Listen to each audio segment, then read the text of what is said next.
and welcome our guest, Sadie Beaton.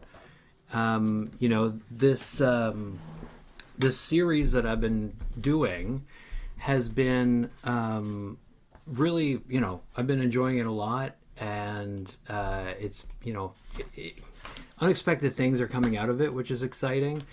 And one thing I realized just as I was like cooking up different questions for different people is that like this is a lineup of only settler speakers, and that made me feel pretty self-conscious about the fact that I'm reaching out in these communities of belonging that I feel a part of, and in the end, I'm assembling people that are white settlers who look like myself for the most part, and rather than just sort of stay in that place of guilt, I was like, well, let's try and use this as an opportunity to acknowledge the lands that we're on, the unceded, unsurrendered territory of the Mi'kmaq people, and what that like relationship of responsibility implies in relationship to the stuff that you've written about, which is like broken land relations, right? Going deeper than just mere like reconciliation, which is so often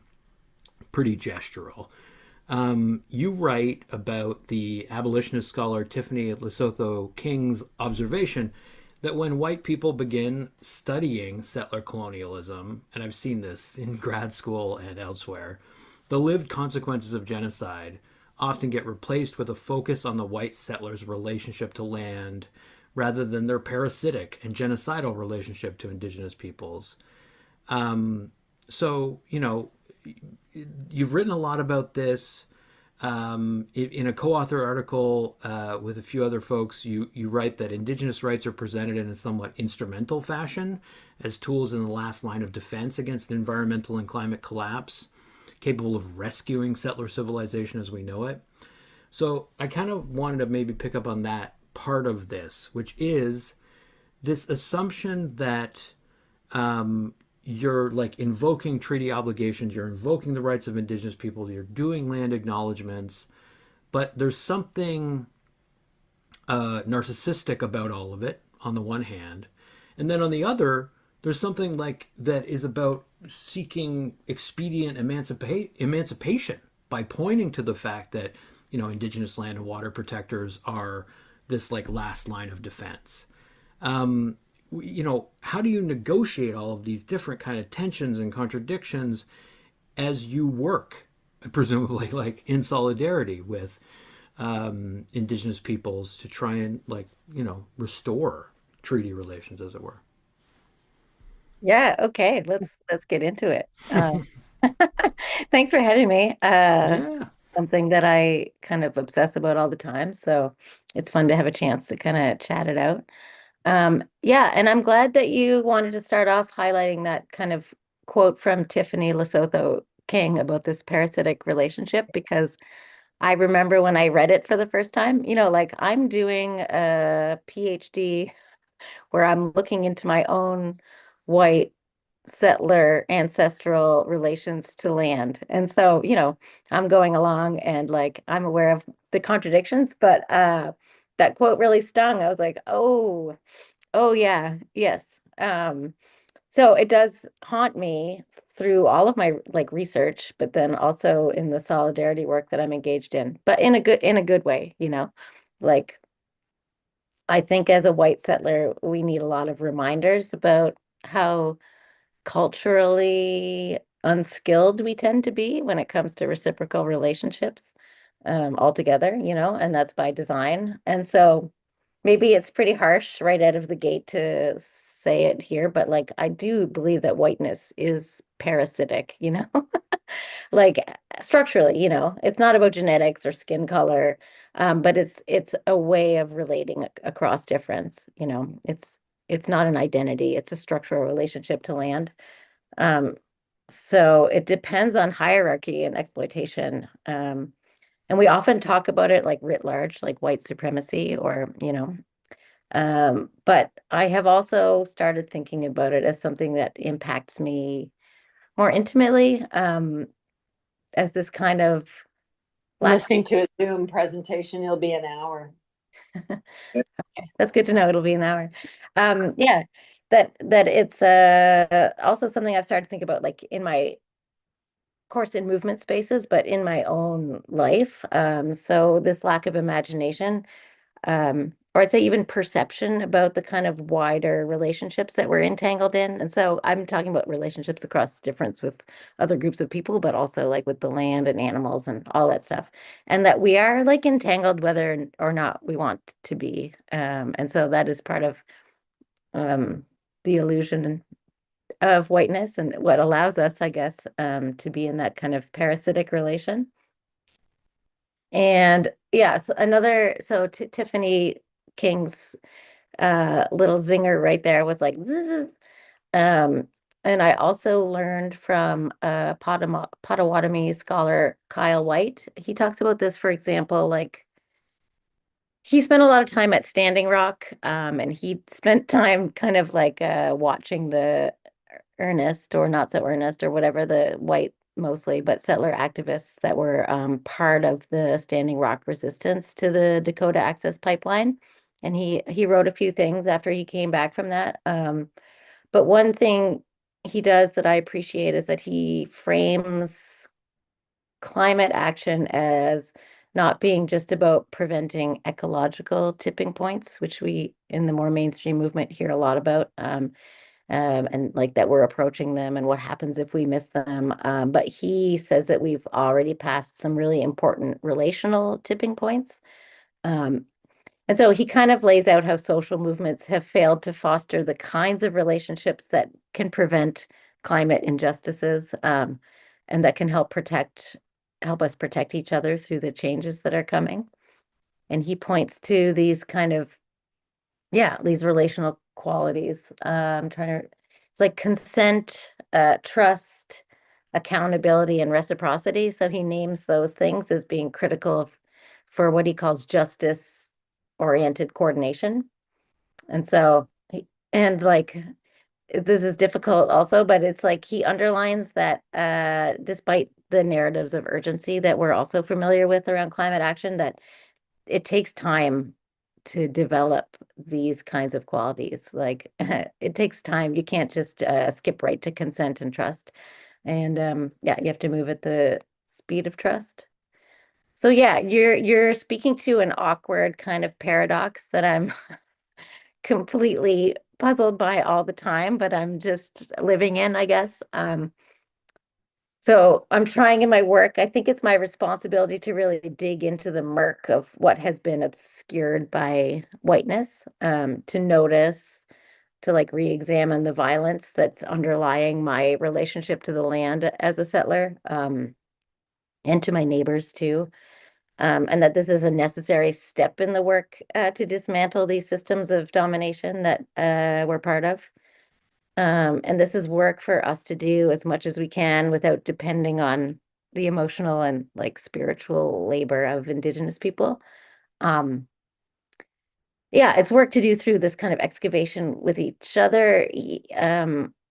But yeah, I guess what I've kind of come around to, it also means supporting other white settlers in this work, which means this is part of the reason that now we talk about this all the time in the sometimes embarrassing, often cringy personal work of what it means to undo whiteness, you know? Um, Sometimes it's easier to talk about the large political structures and being on the front lines. But it's important to remember the ways that it's connected in the little ways. Because that's the underlying violence that is obscuring Indigenous jurisdiction, Indigenous sovereignty, Indigenous relational responsibilities to the lands and waters, or however it is that you want to frame or talk about it. Um, and so there is this kind of vigilance that I'm trying to learn about, like trying to notice about how whiteness wants to take up a lot of space, and that it's riddled with like these delusions, right? Especially delusions of certainty. I think that's a really important one, and kind of delusions of grandeur. Another quote in the vein of Tiffany Lesotho King that I think about all the time comes from the Jamaican philosopher Charles Mills, because he asked, how are white people able to consistently do the wrong thing while thinking that they're doing the right thing? So that's a question that I think is related to the other one and does, keep me up at night.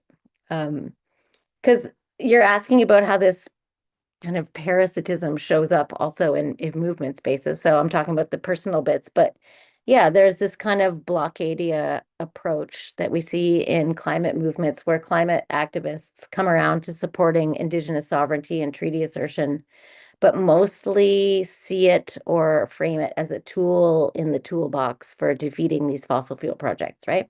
And often that comes out of that urgency, like we don't have much time. Like, sure, we'd love to blah blah blah build relationships, but we need to get this project stopped. um and increasingly you see settler climate groups looking like here in Mi'kma'ki to invite Mi'kmaq water protectors in, and part of it might be because Mi'kmaq water protectors showing up really can spark the kind of serious economic uncertainty for fossil fuel company speculators, that can get them gone. And while it's admittedly like it is pretty effective, I like I can feel like a little disappointed when the relationship doesn't expand from there because it's a failure on the side of us as settlers to understand treaties also as they're relational agreements. And so they're asking us to fundamentally transform how we relate to each other, with implications beyond the settler state. So when these approaches aren't also looking to dismantle the settler state as we know it, like I feel like we're really missing the point and the long-term effectiveness of just stopping one fossil fuel project is missed. And so these more instrumental approaches can eclipse the more deep, like I like to think of them as like liberatory potentials and possibilities, that can like expand our imaginary of what's possible.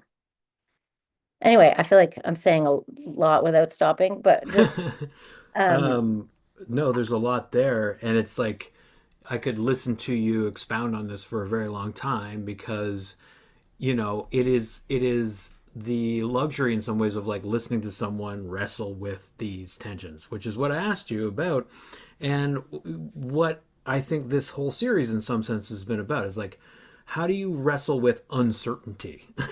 right. Like if as you say we can't and shouldn't understand whiteness as an identity but as the kind of structural outcome of disproportionate, I think, monopoly on violence. Basically, I mean, violence in various different ways. Then we are left wrestling with history, with feelings of belonging and whether they're appropriate, like all of this stuff. So yeah, I mean, a lot came up for me when hearing you speak to these things. Like, I see a lot of points of connection between the way you think about it and the final guest in this series, Alexa Shotwell's work, where she talks about whiteness as a habit of being problem, a problem of what we come to expect, which is really deep seated. It's not like you can just point to this is a right wing or left wing like thing. It doesn't, it's like Kyle White points out, like it is about the breaching of relational tipping points and the politics that creates almost at like a meta level where you're not even like super conscious of what the politics of it are. And so I think what it's about, and this is another thing that resonated for me, is like, Shotwell writes about Frantz Fanon kind of diagnosing white settler ideology, and Fanon says that society, unlike biochemical processes, cannot escape human influences. Man is what brings society into being. The prognosis, and this is the part that I've been wrestling with, he says the prognosis is in the hands of those who are willing to get rid of the worm eaten roots of the structure. That idea of the prognosis is in the hands of those that are willing to look at the worm eaten roots of the whole thing is what you're kind of, I think pushing toward in thinking with these other folks, right? And I Right. love this idea of that We don't political want to look at the recalibration. worm-eaten roots. Yeah. like it's too expedient. It's too dismissive to simply say that was in the past, when of course like we see the knock-on effects in the present. And so I mean, like, if we wanted to think about one particular conceptual route that a lot of people I think would like to dismiss and deny, you write about how settlers do need to understand the social and ecological effects of white supremacy, and that one of the ways that you can kind of approach that and the emergence of settler land relations in Mi'kma'ki, either through your family history or just like more broadly regionally, is through deflating, you say, the entitled pioneer lie of terra nullius. Terra Right. nullius, right? You're looking back into your own memory and to the archive to figure out the facts around this like foundational abuse of a people and of a land, and trying to kind of wrestle with that materially, not just like foregrounding your own emotions about it, right? And I think I would love it if you could kind of speak to your progress on that, and how it seems to be bringing up like this more like a deeper sense of commitment to that history and your responsibility to undo that history in the present, Sure, I'll try. I don't know about but yeah, but first maybe I just want to qualify all of this that I was saying. I was like, I'm disappointed in some climate activists. I just before before I answer your question, I do want to say, like, I have been trying to temper that impatience because with a longer view, the way that I came to understand treaties at all, because I grew up here in Mi'kma'ki.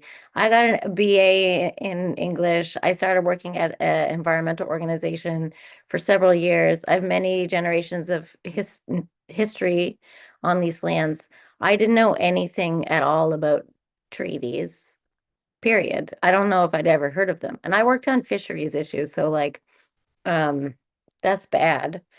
And so it was as a white settler environmentalist thinking I was getting involved in a climate fight, that I ended up on the banks of the Shubenacadie River, meeting Mi'kmaq water protectors and grandmothers. And so I have to acknowledge that my own trajectory started that way. And so I'm trying to like be a little bit more patient and be like, maybe sometimes it starts out as an instrumental, like we're all socialized as white people into instrumentality, like period. And so a lot of my I'm trying to shift some of my curiosity and questions away from like, why don't people understand treaties? Because I barely understand anything about treaty now, 10 years in. And like 10 years ago, I understood nothing. Like I arrived with my own assumptions as we all do. So I just wanted to say that just so that I wasn't like, oh my God, I can't believe all these climate um that was and still is me in many ways. Yeah. But yeah, so in terms of like you talking about this like the idea of the pioneer lie of terra nullius and me grappling with that, I'm going to take this as kind of a question about my research methods, where I've been kind of using my own family's story of arrival and living on the lands here as a prism for thinking through like what stories and behaviors that we have been conscripted into, is the way I think about it, and then what it might take to become capable of the responsibilities that are being asked of us by the treaties. And like we've been talking about already a bit, it was from the outset the gentle and persistent nudges of Mi'kmaq matriarchs about the role of learning my own ancestral stories that led me into the questions. Like I didn't like um, and I always like to shout out Kathy Martin. So she's a Mi'kmaq storyteller, writer, drummer, and mentor. And she used to take, like this 10 years ago, which she would take a lot of time to tell me stories about the invasion of Mi'kma'ki. She'd give me tea. She'd talk about the impacts to her own family and community. And I would just hungrily listen. I was like, tell me more about the Mi'kmaq. And she would humor me. But then she would be like, what about your family stories? What do you know about their relationship to the land here? She'd say something like that. And I would be like, that's so boring. That's so irrelevant. Like I really, it just went over my head for years. Um, And so it took me a long time to coming around to being like, okay, maybe these questions have something to do with this whole thing. Um, yeah. And so obviously the first place um, maybe that a white settler person like me is going to go to is the Colonial Archive to help figure out the facts. Because many of us, I don't know if this is true for you, but for many of us, we don't really learn a whole lot about how we got here. And it is often kind of like dismissed as irrelevant or like, I don't know, there's all of these different ways it's kind of shoved aside. So I had to go to the archives at first. And it's a good valid to ask the extent to which the Colonial Archive can tell us, but we often know so little. Um, and so when I first went to the archive, actually really quickly filled in some details. I knew so little, particularly about the earliest family line that came here. Part of the reason is because they were German. And so my mom thought they were Dutch because people didn't like to talk about Germans after the war. So I didn't know. I knew so little. But I did know they ended up in Lunenburg at some point. And so in 2020 during COVID, I went into the Nova Scotia archives and I just went to the Lunenburg drawer and I opened it and I was just pawing through the cards. And I was like, I still don't really know how to use the archives, but I really didn't then. And so, but then there was one of the little cards in there said something like land divided, land lots divided by card play or something like that. And I just got a funny, I was like, oh no, that would be ridiculous. Um, and so whatever, I had to write down the little card number and I had to give it to the sort of priest-like person. But it was COVID, so then I had to wait like a month to come back and like find out. Anyway, it was like a long process, so it led to all of this anticipation. Um, Anyway, and so that's how I got the surface answer of how my earliest ancestors came to feel they owned land here in Mi'kmaq, which was that a playing card draw held by British officers after 2 years of indentured servitude just granted them land, and it broke a recently brokered treaty. And so I was like, what? So that was a surface level answer. But I also learned really quickly from there that like local museums and collections are missing a lot of what I really need to understand to kind of do anything about that. Especially because I was curious about the women in my family, and especially because all of my family lines that came over here came over like as very poor people. And so there's not so much written about people like that. Um, but over time, I began to feel like these gaps and secrets in the archives are actually like part of the essence of what is obscuring Indigenous sovereignty. Like these gaps are very much on purpose. So I start to imagine them as kind of like black holes. They're like hiding our deeper entanglements with each other, this relationality and with the lands and the waters, just basic connection. And I know this sounds a little bit woo-woo or whatever, but I became aware of how these gaps and secrets not only showed up as holes in my family stories, but that I was also carrying these gaps, these kind of secrets with me in my body, and almost as kind of a wound, It's like, why don't I know that? Like, oh gosh, what is that thing I don't know? And why is it impacting me in these mysterious ways? So for me, that's the other side of the pioneer lie. Of course, Terra Nullius, we know as this edict from the Pope or whatever that was like, if the land is free of quote unquote productive people, then we can just take it. Um, but of course, with this pioneer lie, the primary violence is against Indigenous people. There's a wound in me, but like it's good to also make sure we always say that. But it leaves these gaps in us too, in our stories. And like as I said at the very beginning, like I increasingly think of it as in our like relational abilities. Like there's just there's a gap. Um, and so I'm talking like I feel self-conscious that this aspect of my research sounds less serious because maybe I hang around with like a lot more outwardly oriented activists, or like scholars that um, when they're talking about decolonization are very much talking about these sort of like big structural levels. But I became compelled like through this time in the archives or looking in the archives. And this idea that I'd have to listen very attentively to what was missing, which meant obviously being beyond the archives. So including Mi'kmaq perspectives and histories, paying attention to what's happening on the lands and waters and with creatures. And also like when we're talking about family legacies, just trying to learn to attune differently to what's happening relationally around me. It's hard to describe maybe. And even just the reactions in my own body, as part of this intergenerational record I carry with me, I'm descended from these generations of European serfs and peasants and working class people who were conscripted into these settler structures of like feeling and being. Um, Yeah. yeah, because in a sense, for me, this thing of whiteness that I carry and I can pass down to, like I'm a parent, is Mm. this particular way we can detach and we can obscure this entanglements. And it's like in order to belong to what pretends to be the only game in town at this point, right? So colonial Mm. modernity, that's the idea of the pioneer lie, like a story that leaves so much out. The same way that the legal fiction of Terra Nullius pretends, yeah, like I said, that the land was empty of people, not that they were empty of people at colonial contact, but empty of productive people. And so that's this dehumanizing idea straight out of John Locke's like private garden.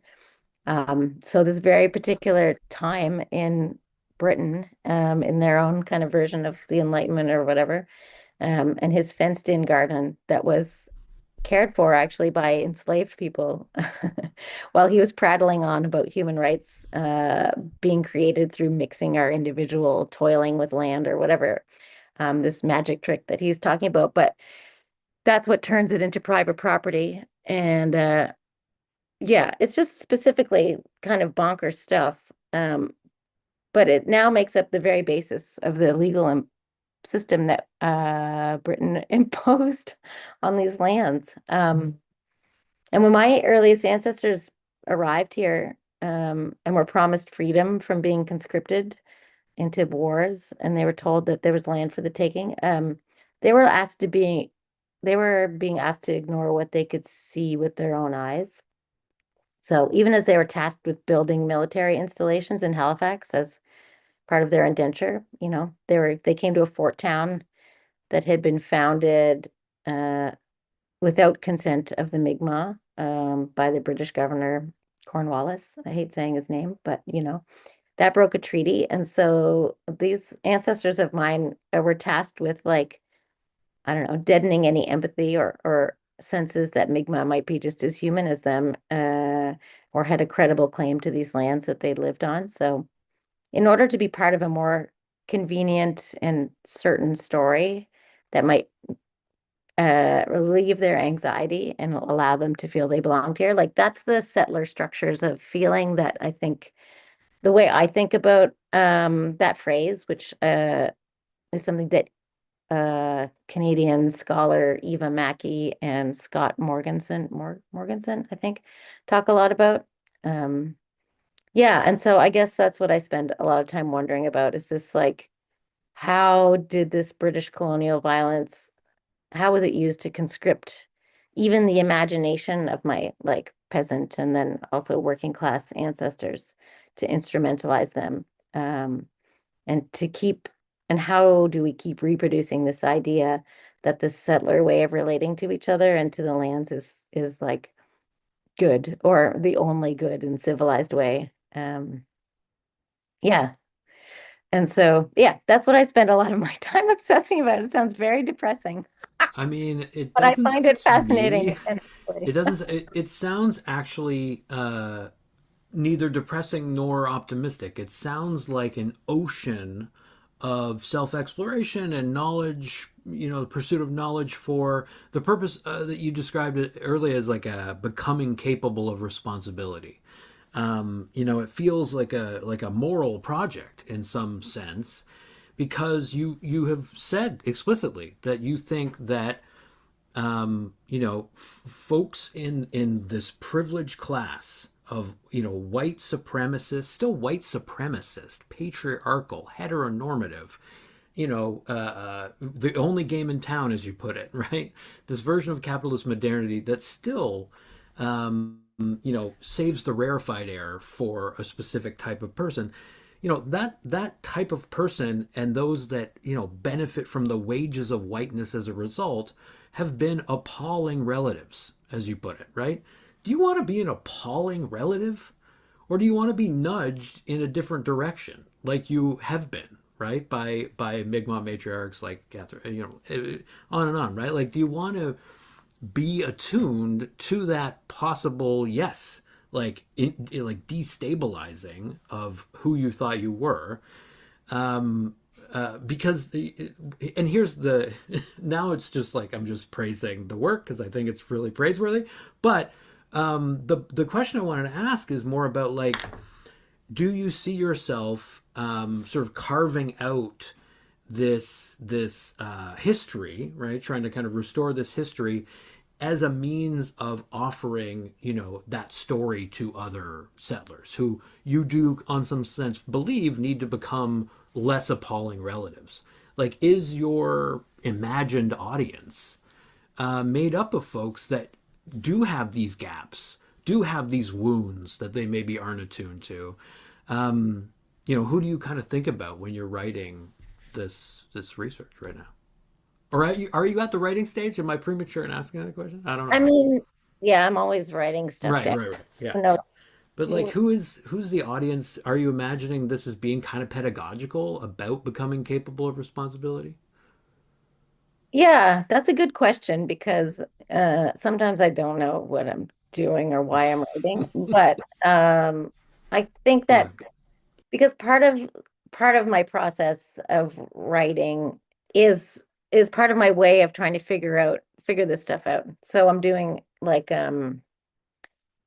part of this project is because I mentioned those cards earlier, like I'm doing part of the weirder part of my PhD research is that all of this stuff that I'm like, whatever, gathering or researching a little bit in the archives, a little bit out. Like I take my mom on a trip every year and we look at some graves and things. Um, and I'm out on whatever, talking to animals. I don't know, doing all kinds of different things, trying to figure this stuff out and writing about it. But I'm also trying to refract some of that research into a kind of alternative deck of cards that responds to the cards that were gave my ancestors land first, right? Because it was such a frivolous act. Um, and yeah, so like the the cards, so yeah, I'm answering your question in kind of a sideways way, but these cards are held now at the Nova Scotia archives. And so to follow up on like when, the many step process to getting there, I eventually was able to open this modest yellow envelope and open up this envelope, and inside of it was this partial deck of cards. And because I'd waited so long to see them, I was kind of like, will something magical happen when I hold them and I'll understand how a frivolous card game could have been weighed more heavily than the sacred and internationally ratified law of the land in the form of treaties. But I mostly noticed that they were thicker than I thought they would be. They were grubbier. And like how depressing it was that these little things had been a portal into this like because it was early on in colonization, things were not settled yet. Like the Mi'kmaq were very powerfully defending their land, and they have continued to defend their land. But this pouring in of settlers that really helped the British domination happen hadn't happened yet. And so, but these cards were pivotal to this like set of dominoes that made the domination of property law and these like wacky ideas of British common law dominate on these lands of waters. But I did have an urge to shuffle them. I had this like funny feeling like, what if there could be a different outcome? What if there's a different game that can be played? And these like counterfactual questions and scenarios kind of ran through my mind. And it led me to this weird process where I was like, I'm going to make a different deck of cards. Um, and to respond to this kind of moment in a sense as a way of processing and kind of like trying to restory this pioneer lie that I'm a part of. Mm-hmm. Mm-hmm. So there's a long way of saying I have these storied cards. I'm still writing them. This is a part of my process, and they're kind of a fictional kind of time travel-y story, but they refract some of the research and they work. The idea is that they might work a little bit like tarot cards. So they're made in collaboration, like across this divide of broken treaties with Mi'kmaq artist Taylor Fern Paul, who, by the way, is a direct descendant of John Baptiste Cope, so the signatory of that broken 1752 treaty. But these cards kind of, I guess I don't know if it's a pedagogical tool quite. I mean, I have to figure out what these cards are for through making like, we're in the process of making them. But the idea is something like holding these cards, sitting in circles, telling stories. These cards maybe are going to spark questions for other people like me. Like I think that at least in Mi'kma'ki, I have spent most all of my life here that many of us settlers arrived as broke ass people.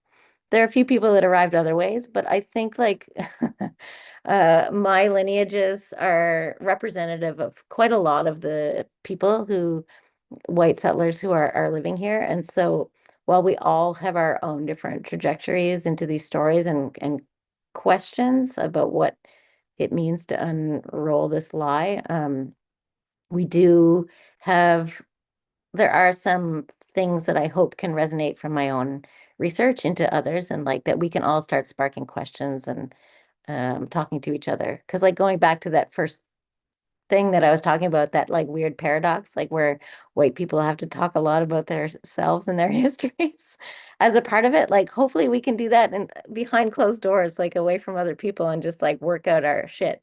And so I guess I hope that the cards can be some small part of that experience. I also had this like weird experience last summer when I visited a museum in Lunenburg. It's called the Nut Ruland House. And it's a great little museum. But there's a part of it where there's employees, at least in the summer, wearing like some period costume, like, dressed up as my ancestors.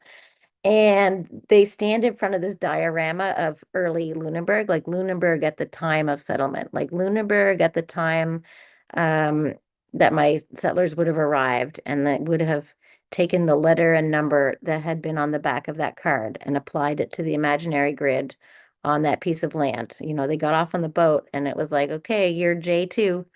And so that's how that happened. But so you stand there and you can see this like diorama and it's got these like verdant rolling hills and they're overlaid with this silly grid, this like such a British thing, this like brittle grid. And then they have a deck of cards with the letters and numbers on the back. And so I watched what felt like bad spell casting, these hapless tourists, lots of American tourists, and they were playing out what land they would get in the card game just over and over. I watched it about 5 times and then felt like I was losing my mind. But the employees were like playfully letting them know, like, oh, you got B1. Well, that place is like pretty vulnerable to Mi'kmaq raids. Or, oh, you got sewage on you. Oh, you're up the hill. You are going to get rich later. And so I just had a really deep feeling that I wanted to create something that's kind of whatever the opposite of that is, right? Like the opposite of this pantomime of frivolous colonial dispossession. It was just such a little moment for me. I was like, oh God.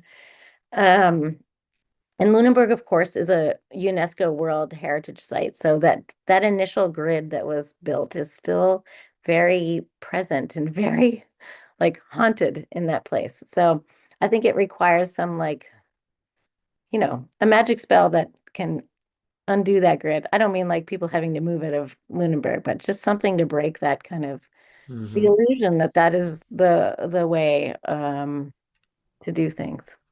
Yeah, I think I just started Yeah. rambling way off of No, where you were I, asking me. I,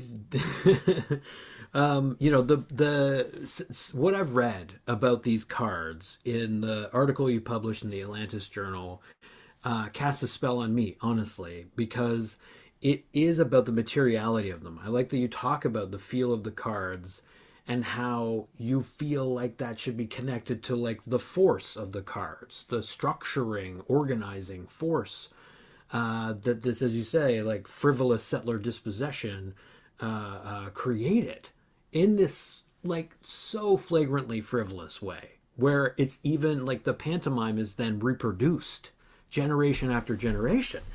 Here, it's like you're talking about exactly what I'm was asking about, which is like, how do you create an alternative set of tools? It feels like that's what you're sort of getting at. Is like you got to give people something to do, not perhaps just a book to read. Like the objects clearly matter. It's literally how you organize society is through the kind of distribution of the sensible. So yeah, I think it all tracks for me. And you know, you write in this piece, which people should check out, which is called, again, remind me, it flows slash runs wildly slash crazily, Yeah. and then there's the post colon academic y title, right? Yeah. I'm sorry, I don't remember what it is.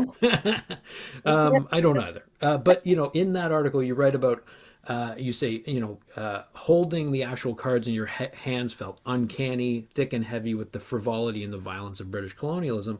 But then you actually, like in the article, narrate using research the like 18th century event where this, you know, foreign Protestant man, 14-year-old Adam, is like invited to draw a playing card and a parcel of land. So it really is like really immersive, and I think like that's valuable to me. Like as a person who thinks a lot about communications, you know, learning the process is a process. Like figuring out how social transformation takes place is like inherently very complicated.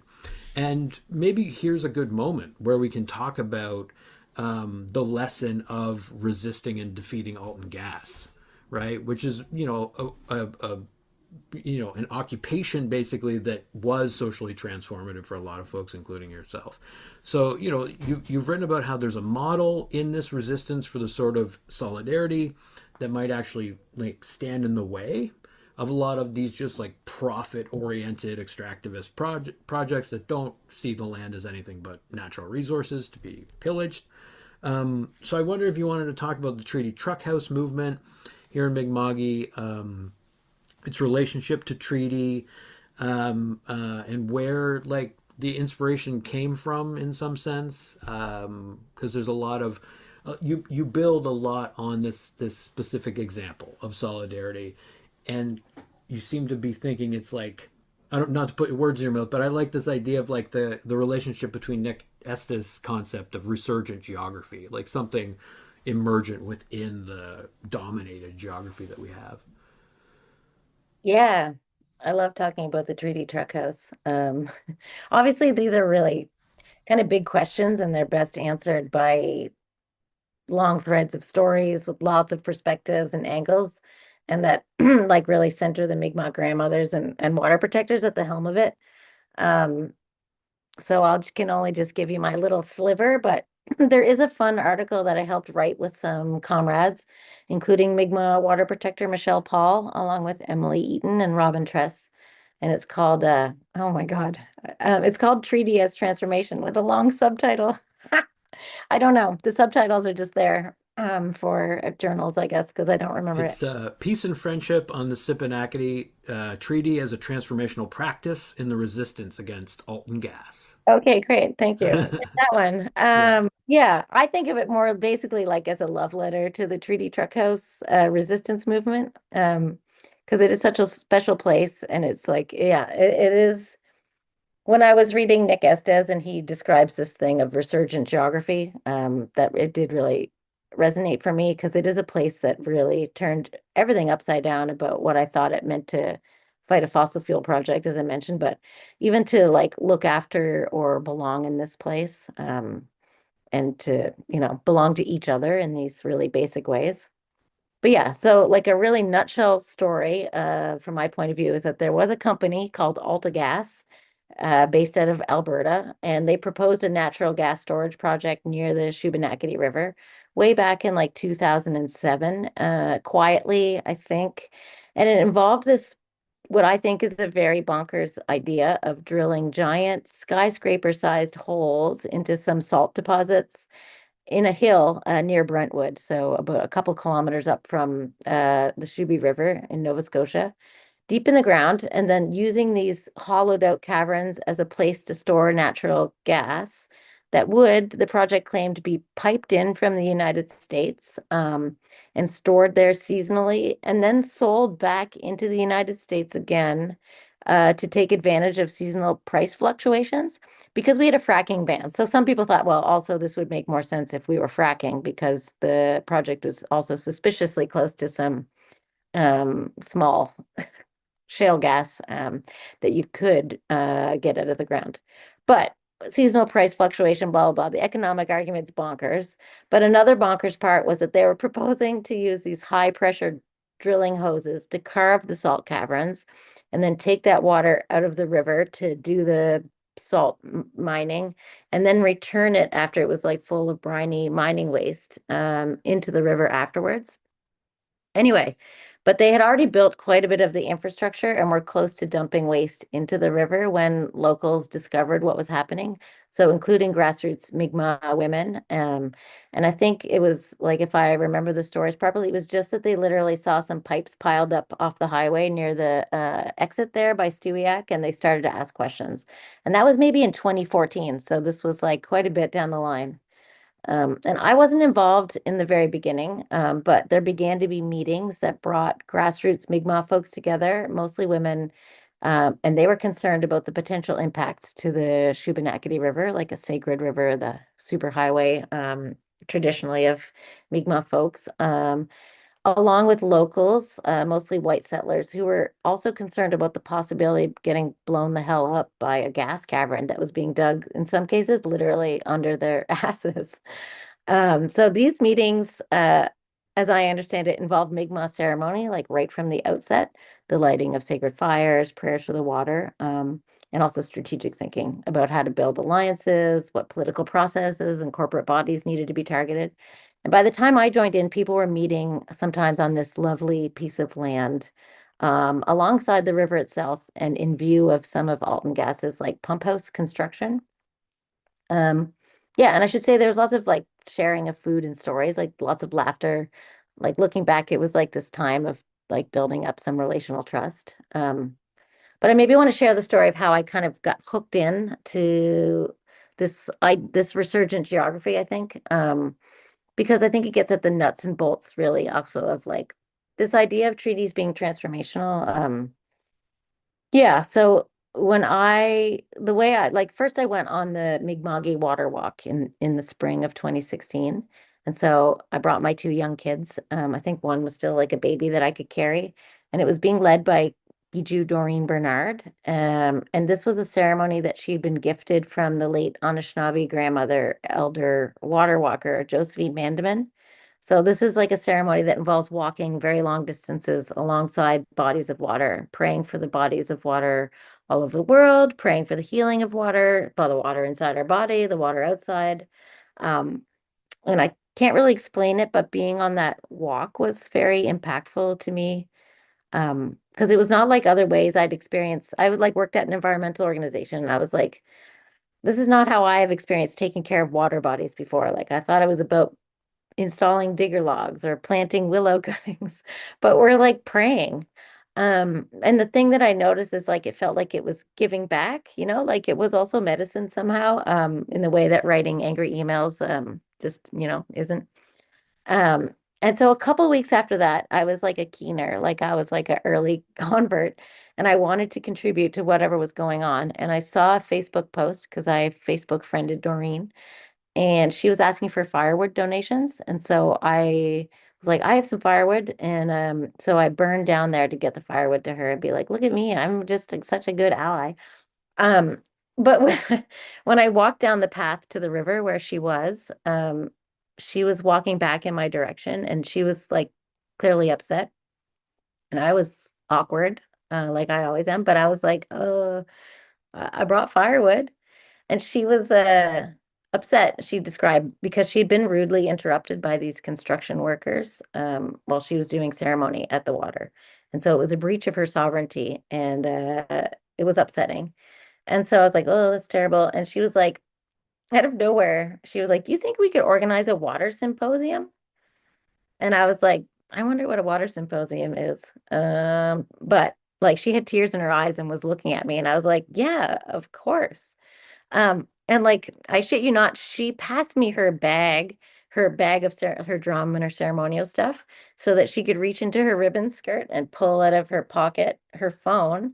And she called the airline and she booked a ticket for elder grandmother Josephine Mandeman to come, like I think like in like 6 or 8 weeks from that date, like on her credit card. And I was like, oh man, okay, like we have to do a water symposium. And so I learned a lot from that time, because we did organize an amazing event together. But because I was so early in my learning journey, I was making fuzzy spreadsheets, as we do, with lists of participants, trying to find pockets of money. And then I was like, would check in with Doreen, and I'd be like, Doreen is AWOL. Like, what? She's supposed to be helping.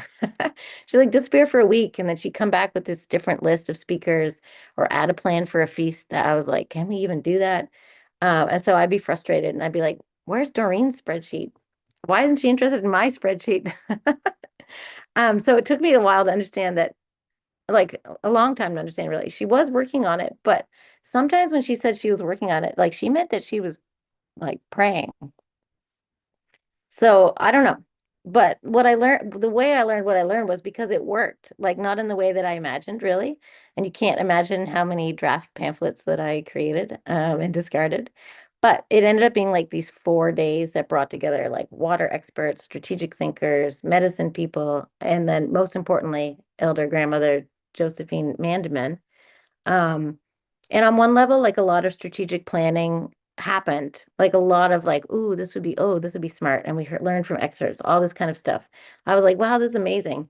But on another level, there was this like ceremony and attendance to prophecy that is like outside of my frame of understanding and outside of my business. And so this aspect um was also really crucial to the success of the resistance.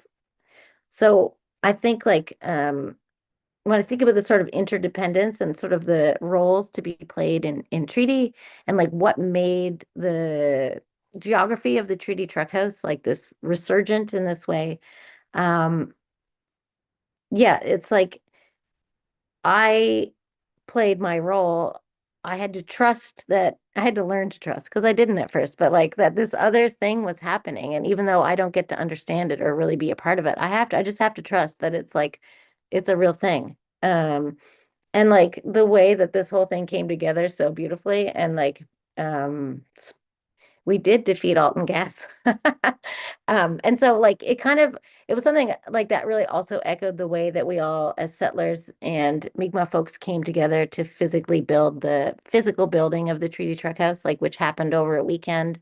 And so you really saw this like physical manifestation of a like, oh, we are all treaty people. Like this is like it was a Mi'kmaq vision, and like we were able to bring it together. And like um yeah, and the fact that it was like both strategically very smart to build a truck house in the place the truck house was built, and it was also very like spiritually, ceremonially solid and like rooted in the treaty. So like legal, spiritual, strategic, all of these things were kind of covered.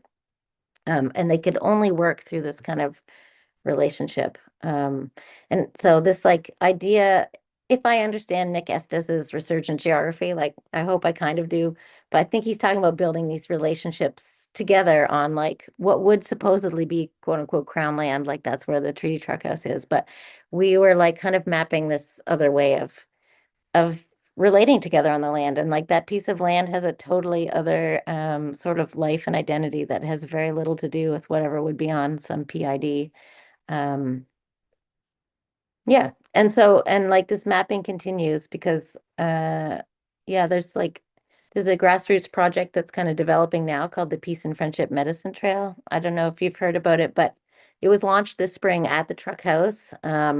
And it's this idea of reclaiming pathways for Mi'kmaq, particularly Mi'kmaq women, to harvest medicines, but it also invites others into storying these lands. And this, of course, is a treaty right.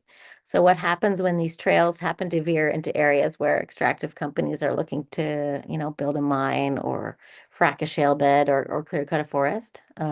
These are medicines being gathered in ceremony in honor of Mi'kmaq women's like responsibilities, and they're protected by treaty. So yeah, so there's like this deeply strategic assertion that's happening here. That's happening in ceremony, and it is happening like really through the enactment of settler Mi'kmaq relations. So yeah, I get excited about like the kind of possibilities Yeah. that happen in that, and I'm just feel really lucky that like I said earlier, like fell into it as like an idiot who didn't know what was going on whatsoever. So Hmm. Well, I mean, being open to that sort of current allowed you to kind of, have the sorts of experiences that would be formative for many, many people. So, I always feel, blessed when I'm made privy to these kinds of experiences myself. I think, the vicarious experience of seeing land protectors on the Yinta in that film, for example, and I spoke to Jennifer Wickham about directing Yinta, like seeing indigenous folks use ceremony as a weapon against the mm, RCMP, against extractive industries, is so inspiring, and on a level that is hard to cognize as a settler, to be honest. And I think like you just have to kind of let it wash over you, and not for me anyway. And I think not do the thing that we were talking about earlier, which is to kind of instrumentalize it. Like see it as just another card in the deck of the climate struggle. It's like it's its own thing. Obviously, it's an embodied form of resistance that I don't know gives me material hope, and that's valuable and in short supply. Because on the one hand, we have the unknowns of climate collapse, and on the other, we have the known necessity of coordinated local action. To safeguard the places that we care about and all that stuff. And so I mean, it's just beautiful to hear that this water symposium, which happened in an instant, came together, and that a lot of people's trajectory was changed as a result. I we eventually see. got it off Doreen's credit card, so that's good. Yeah, I mean, it's a beautiful story, and I think we need more of them. I think to me the problem in some sense, and not to cast this big broad diagnostic brush, is that stories are just so ephemeral, and they come and go, and we rarely have time to pause and think about what they meant. And I talked to Nina Newington about this stories of like sabotage from like back in the day, where maybe this industry that's going to pollute your local forest just happens to get some damaged equipment and nobody quite knows what happened. There's like this kind of insurgent rebel history of sabotage in Nova Scotia, so to speak, against these extractive industries. And I kind of wanted to maybe touch on this to some extent because there was this moment, a viral moment, this ephemeral, focusing event of demonstrators cracking Premier Tim Houston's windshield. And it got some attention in the moment. And I'm sure people will be, hectored and prosecuted and so on in our carceral state as a result of what happened. But it's a touchy question that I think is worth dwelling with, right? Like, what happens in the wake of politically motivated sabotage? Who gets to control the narrative? Houston literally within hours was working on his social media video to Yeah. describe it as violence, to describe what happened to him as violence. So, it's a divisive subject. I think it's worth maybe asking you about like your thoughts on basically like, do you think we need to change the scolding, condemning language that we're often pressured to use in lots of spaces, but especially like work, official spaces, when we talk about sabotage, public anger? David Attenborough saying that it'd be nice if Trump got shot. Like this is casual. Like these are casual jokes that people make about political violence. Do we need to reassess the discourse on political violence right now? Yeah, I mean, this is such a topical question for me because it's something I haven't been able to leave the house without talking about over the last couple of weeks. Because as you referenced there was a rally here in the sleepy hamlet of Wolfville, home of Acadia University, among other things. Yeah, where like a bunch of people had loosely gathered to catch the ear of our Premier Tim Houston, because, you know, he's been famously ignoring the concerns of many of us over the last few years and barreling forward with this like extractive agenda that he doesn't really have a mandate for.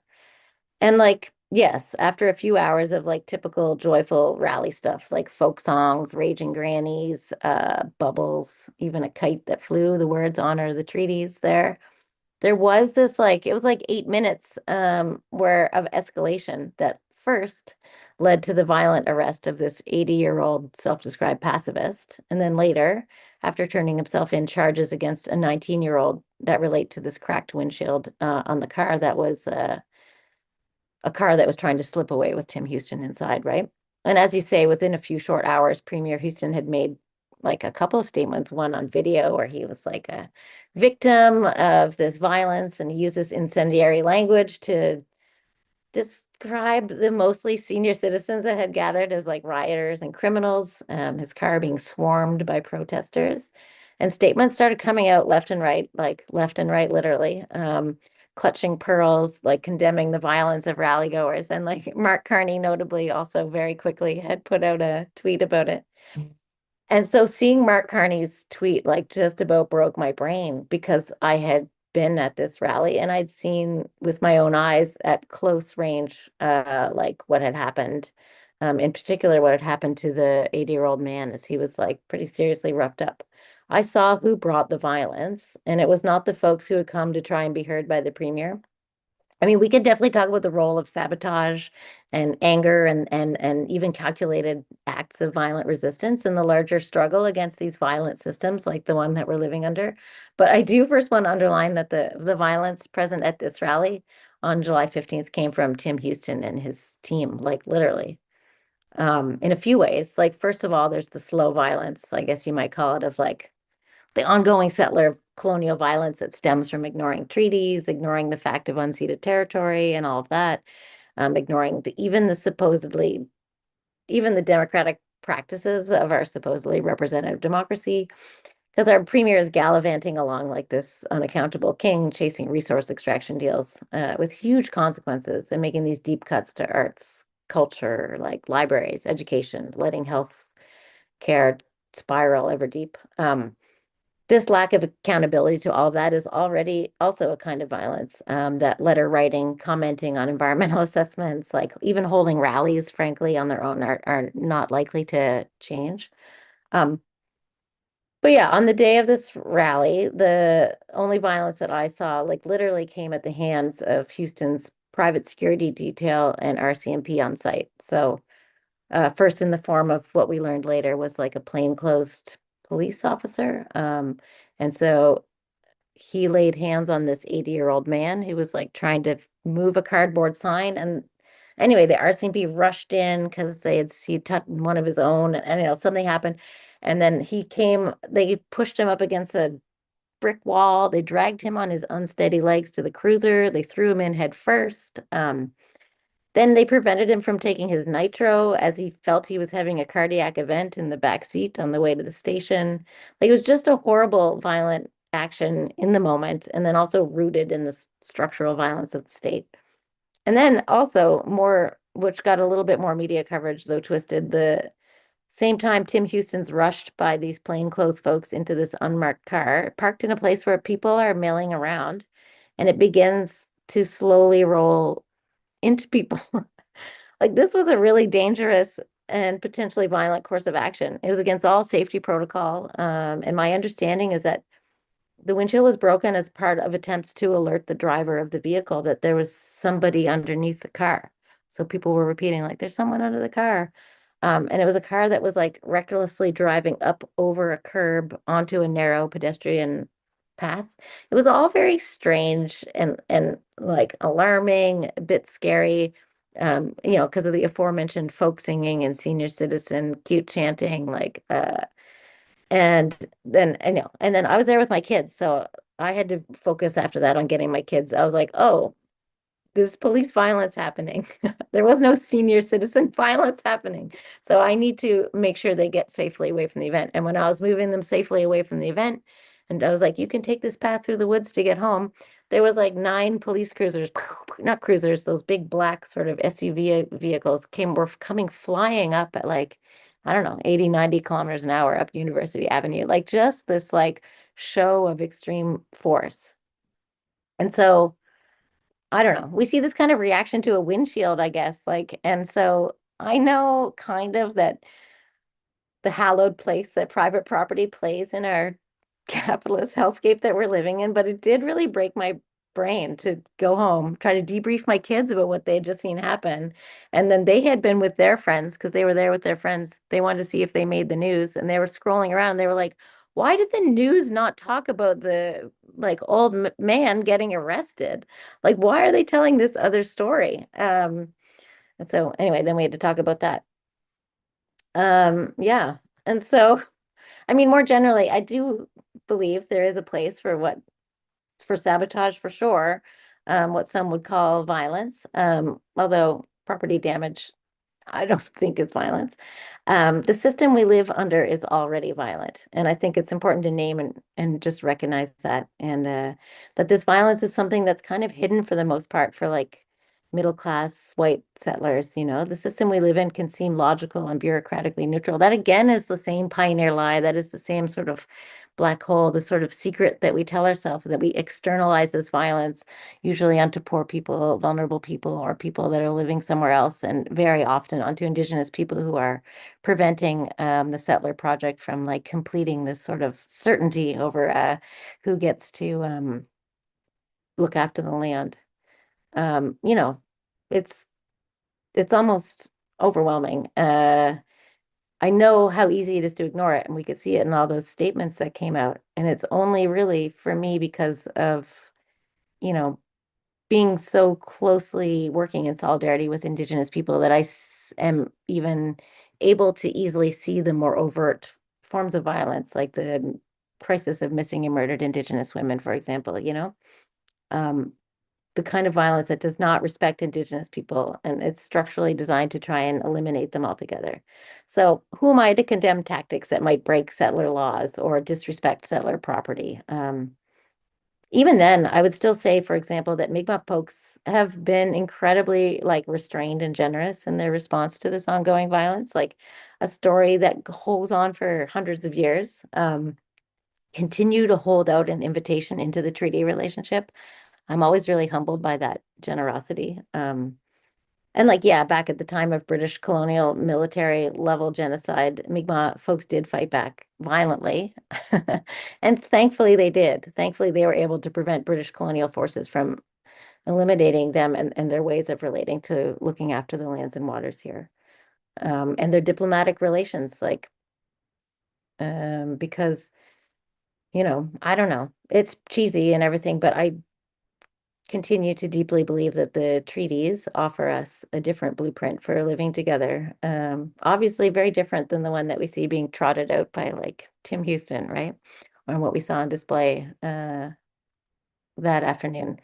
That I'm still like, it's true. Every time I leave the house, I go get groceries, and the person that I'm getting groceries from asks, like, was it really that violent that day? Like people want to kind of know.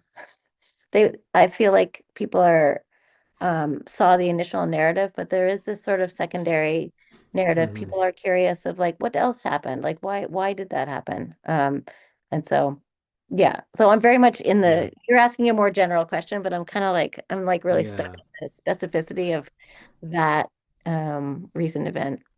So I hope And I kind of answered your question. did you ever, I mean, in just a generous, really thorough way, where folks that weren't there and thus have to rely on the official narrative can get obviously a trustworthy firsthand account of what took place? And that matters because what we have in the official record for the most part is at best, a journalistic attempt at balance that, you know, to its credit, cites the core issues, the kinds of slow violence that demonstrators were voicing their feelings and their position on, right? So the criminalization of cannabis sales, and the lifting of moratoriums on fracking and uranium. Like these were issues that suddenly were mainstream news as a result of this windshield being cracked. And I'm not going to discount that or whatever. But at the same time, I think like for me, it's just like yes, the monopoly on violence is a monopoly on violence that the state has long used to secure what you're describing, which is this logic of private property. That violence is not visible. Right, that's the problem. Is Rob Nixon calls it this slow violence, right? This slow violence of really suffocating folks slowly, and in some cases, quickly. But leaders are systematically, I think, blind to the violence that their privilege keeps them at a distance from. And Houston's just one example of this, but certainly, like the no one's coming to save us from the government, right? Like it is clear that like jurisdiction and message and party discipline in Canada and this real like regional domination in Nova Scotia by like old school Tory like mentality seems to be something that leaves folks blind to a lot of issues that your work is trying to throw light on. So yeah, I really appreciate you unpacking that, and just everything you discussed tonight was riveting for me, and I'm sure for folks that are watching. The only other question I had was, and maybe it's not even worth asking. Maybe we can toss it over to folks that are listening and see if they have questions. But you mentioned earlier this idea that settler colonialism, this sort of settler ideology that will just reduce the land to its own to its productivity, usefulness, like putting the world to work regardless of the consequences. That kind of accelerationist philosophy is what you described as like a structure of feeling, right? A thing that is bigger than any individual, that you say, cuts off curiosity. It cuts off like feeling, really. You've seen this in your own family history. Why is that sort of a point of emphasis for you? Like that kind of shift away from individual guilt? Because you say like it's not a conscious choice. Like this is not a deliberate act of like betraying relationality. It really runs a lot deeper. Like why is that valuable to you, I guess, as you attempt to pair structural critique with this more self-reflexive narrative mode? Yeah, I mean, I think that part of it, well, really came from all those nudges that I got to be like, yeah, yeah, yeah, you're out here on the at the truck house, but like you're from here, like what else you got going on? And I think that even though I'm really compelled always to show up in those outward ways in solidarity when I can, I do um I'm oriented a little bit inwards. Like I'm just very curious about how we come to think the way that we think. And really honestly, like when it's like the thing about learning about the cards and then just being like, what would it be like to be these, I don't know, these serfs in my lineage, like they were living in whatever it would become France and Germany, and they were being like they were in conscripted into wars all the time, these like petty dukes and things. I don't fully understand the history there, but when they got to Mi'kma'ki, they were asked to like ignore what they were seeing with their own eyes, and I can kind of empathize with that idea. They had been through some shit and they were promised something, and it was like, if you can just ignore this for a little while, yes, yes, we told you there would be no war, and now here you are building fences around um, Halifax as your indenture. But if you can just kind of compartmentalize that and put that somewhere else, then we promise, some generations ahead, even like, I don't know. I think sometimes about this idea of like, a lot of my family history, people are poor and working class, they're broke ass, they have very limited agency, they have some agency, and you do always wonder, like, oh, why didn't you just kind of like, you could have been in solidarity with the Mi'kmaq, oh, class consciousness, like you could have put your lot. But like, when you read the intimacy of these histories, you're just like, oh my God.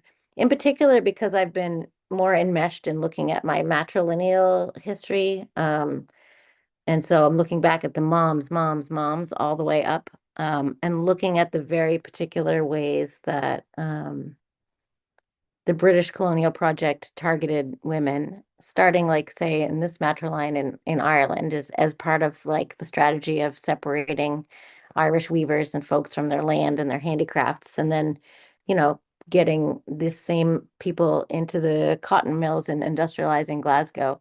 And when you that trajectory is just a trajectory of destroying women's abilities to look after their families and communities, and then even themselves.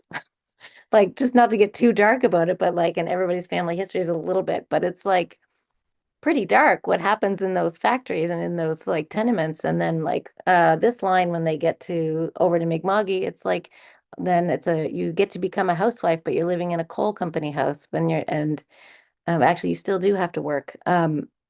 So this, whatever the bargains um, that are being offered, what materially comes back, particularly to the people that I'm drawn to looking at in my history, the women, I'm just like, oh. But I do also have to attend to, and I should say also that often it's like middle class white women that are really the scourge of my ancestors' lives in this matriline. Like these are the moralizing Victorian child snatchers in Glasgow, and then they exist also in Mi'kma'ki. Like, um, so I feel my blood boil when I read about this kind of thing. But then, like, what really gives me pause is like in that matriline, I'm probably the first, like, I'm kind of middle class. Like, I am a moralizing middle class white woman.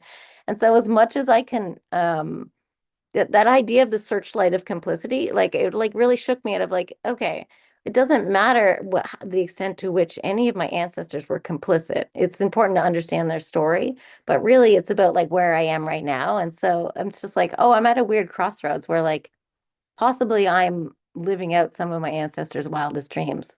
Possibly some of these women sacrificed many things in the hopes that they could have time to garden or time to go on and on about their opinions on a podcast. Like, and so I really, it's a like, uh,